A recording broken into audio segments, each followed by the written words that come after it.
As we saw in the last episode, consumer smart glasses have had a rough go of it. Not everybody is comfortable when somebody's wearing Google Glass. 2% of Americans don't want to buy Google Glass. Even though the technology evolved from the Sword of Damocles to something as advanced as Google Glass Explorer Edition, so far, attempts to integrate these devices into everyday life have crashed and burned. Does that mean smart glasses will only ever live in sci-fi novels and movies? Not quite.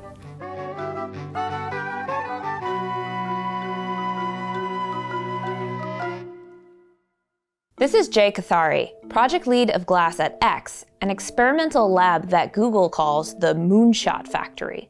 The Explorer Edition obviously didn't resonate with consumers, but that didn't mean they were a total failure.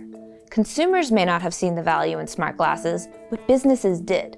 I think by focusing on enterprise, we can find ways that the utility of a device like glass can be seen very, very quickly. And you can make it an indispensable part of your day. So why would smart glasses work in the enterprise space? Well, for starters, if you're wearing glasses for work, you probably don't care that they're ugly. You're wearing them for a specific purpose. Having a concrete use case to work toward also impacted how Google Glass Enterprise Edition evolved. We actually visited X to take an inside look at how the design of glass changed over time. You can see that with the early prototypes, it was all about just figuring out how to make a pair of glasses that wouldn't actually fall off your face. But as Google refined glass from the Explorer to the Enterprise Edition, you can see some of the design changes are clearly informed by how the glasses will work for a business. There's safety grills built in.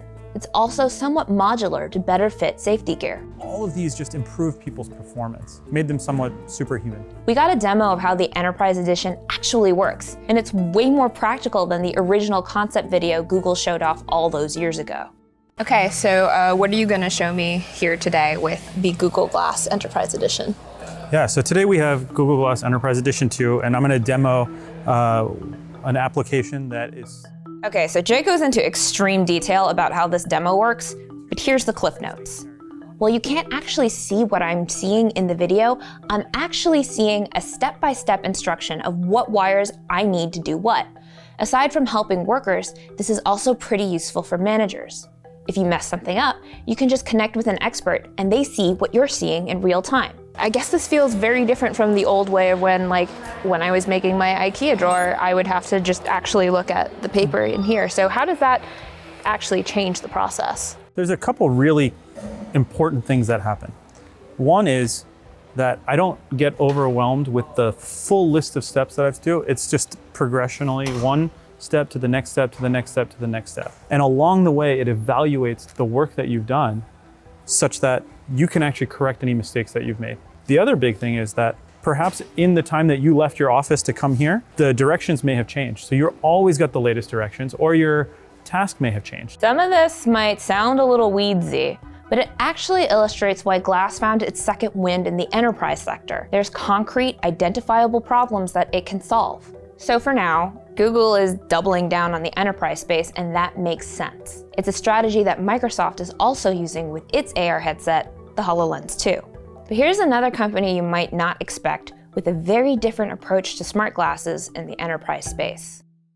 So most people know Epson best for printers, but we're also the #1 company in terms of projectors. So front projection, I think what you're gonna see is this evolution from what we call internally B2B2C smart glass models, where as an end user, you rent the glasses for a very specific experience. What Eric means by B2B2C is that Epson sells their Moverio smart glasses to other businesses, and those businesses then introduce their smart glasses to the consumers. So if I were to draw a Venn diagram or outline those 3 trade-offs, it would be affordability, experience, and form factor.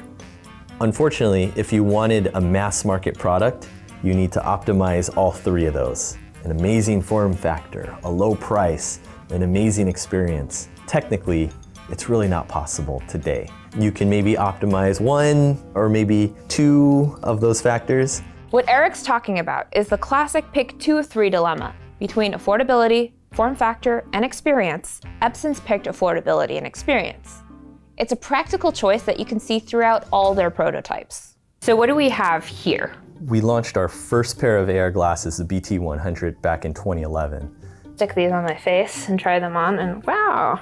And you can see, big bulky product. The original concept for this BT100 product was that it could be used as an entertainment device to take a big screen anywhere. So we have the BT200 series here. I can already tell that these are much smaller than the first iteration. So we went from 220 grams to 88. And we actually built the camera and the motion sensors in to really turn them into smart glasses. So what's an example of a real world use case with the BT200? Biggest one to come out of this was in the drone space. So a lot of people started to use our glasses to fly DJI drones. That's cool, and then it's also very use specific, right? So like as soon as I'm done flying my drone, I can just put this on the head and look like I'm in a Star Wars movie. Correct. Over the past 6 years, Epson has kept refining the Mevario series. Its latest, the BT300 and 30C, are the lightest ever. Okay, so we're looking at the BT100, the BT200, the BT300, the BT30C? Yes. Haha, I got it all right. Got it. Seems like there's no one-size-fits-all solution to smart glasses, whereas maybe it feels like we're expecting it should be easy for a company to make one type of smart glass, mass produce it, and why isn't it here yet? They do need a lot of different options. And the smart glass category is relatively nascent, where a lot of the manufacturers can only make 1 or 2 models. It might seem that companies have completely given up on the idea of direct consumer smart glasses. Not quite. These are the Focals by North.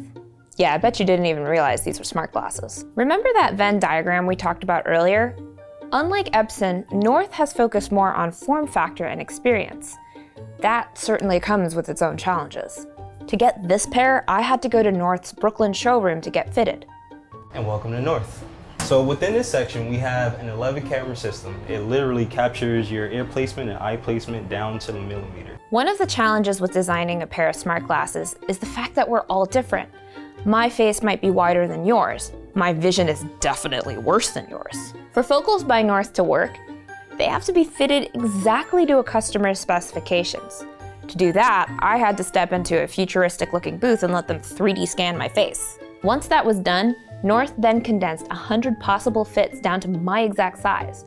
I had the choice between a wide and narrow fit, and then several different types of glasses. So that's nice that you can kind of offer different options for people who really like fashion because, I think with glasses, they're definitely a fashion statement, right? The best thing about our Focals is that it's the perfect form meets function factor. It's the perfect form of a pair of glasses that's really stylish. That you can be able to say, hey, this represents me. And it has the functionality of a smart pair of glasses. The best thing about it is no one ever know that you are actually using the Focals.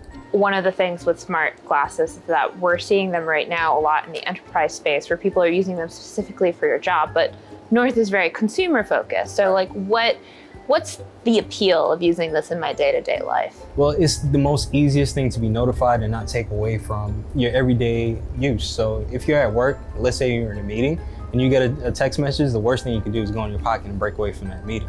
But with the Focals, you can actually get that notification directly within your line of sight and not break away from the interactions that we're having. Just like how we were having within the sizing pod.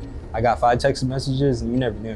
What do you find to be the reaction of people when you go out and wear these? Curiosity.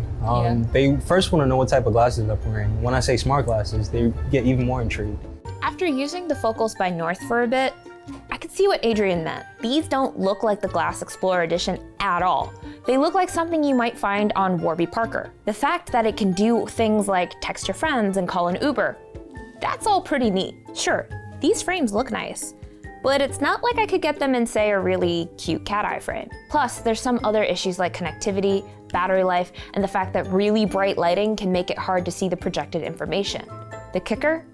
A pair will probably set you back at least $700 to $800. This is probably the most viable consumer option out there right now, and yet it still doesn't have a killer app. It doesn't do anything your smartphone can't, and that's the problem with all consumer glasses right now. There isn't a compelling enough reason for the average person to buy one. But even if there were, would you really want a pair? And is a future where we all wear smart glasses every day possible? The only thing that's really going to drive users to adopt this type of technology is if it's really, if it's going to be solving a problem for them in their daily life, right? We often see concepts with augmented reality where people are able to navigate down the street better, or see the turn that's coming up or something. But is that better than just being able to listen to instructions or like a GPS navigation on your AirPods? Whether smart glasses will ever catch on really is the big question here.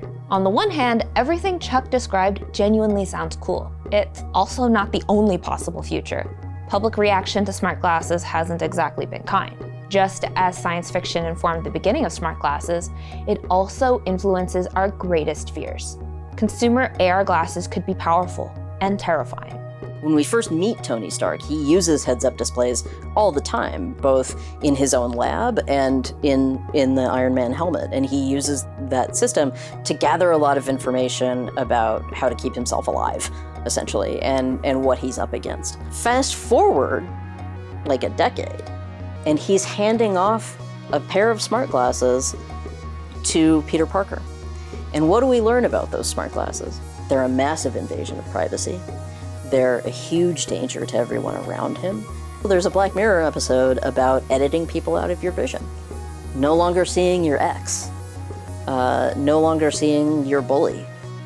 We already have the capacity to live in our own reality so much. When we think about creating our own reality and living in our own reality to the exclusion of others and to the exclusion of facts and the truth, then you run into other problems. And I think that might also be what sort of makes people a little bit nervous about not just smart glasses, but about augmented reality, about virtual reality, about choosing other realities. That dystopian nightmare crystallizes all the cultural fears that surround new technologies. It forces companies to prove to us whether the shiny new technology they're creating is worth the cost. When you put that Herculean task together with all the design challenges of cramming so much hardware into a comfortable, stylish, mass-producible, and inexpensive pair of smart glasses, it seems unlikely that we'll be seeing AR as part of our daily lives anytime soon. Facebook is reportedly gearing up for its own pair of smart glasses. Apple has long been rumored to be working on one of its own. Amazon just announced its own version a few months ago. Maybe one of them will crack it. But it still needs to have a killer app, and it faces the same social stigmas that Glass did. Until someone can tell me why owning a pair of these is worth giving up my money, privacy, and security, I think I'm good with smart glasses remaining a piece of science fiction.